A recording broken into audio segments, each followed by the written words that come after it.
नवरात्रीमधील 6वा दिवस म्हणजे आश्विन शुद्ध षष्ठी मानले जाते। या दिवशी देवीची कात्यायनी रूपात पूजा केली जाते।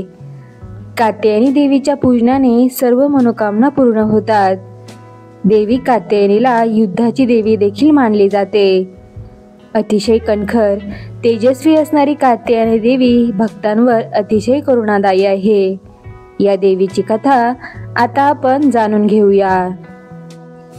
महर्षी कात्यायन यांनी आपल्या कुळामध्ये देवीने जन्म घ्यावा अशी त्यांची इच्छा होती, म्हणून भगवान ब्रह्मदेवांची त्यांनी आराधना केली।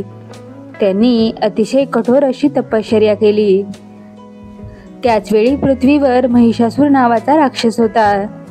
त्याने पृथ्वीवर अतिशय हाहाकार माजवला होता।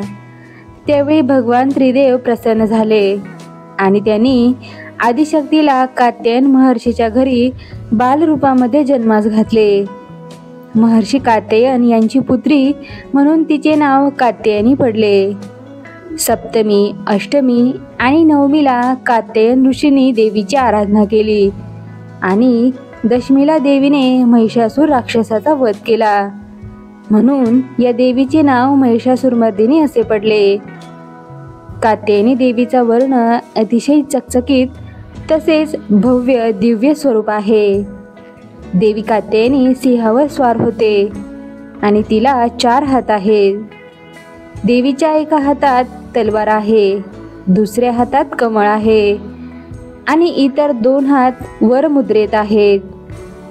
कात्यायनी देवीच्या गळ्यामध्ये पांढऱ्या फुलांच्या माळा घालतात।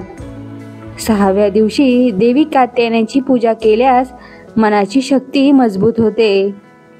साधक आपल्या इंद्रियांवर नियंत्रण ठेवू शकतो। अविवाहितांना देवीची पूजा केल्याने चांगला जीवनसाथी मिळतो। शारदीय नवरात्रीच्या दिवशी देवीच्या उपासनेसाठी सायंकाळचा सूर्यास्ताचा काळ शुभ मानला जातो। या काळात देवीची उपासना केल्याने सर्व मनोकामना पूर्ण होतात।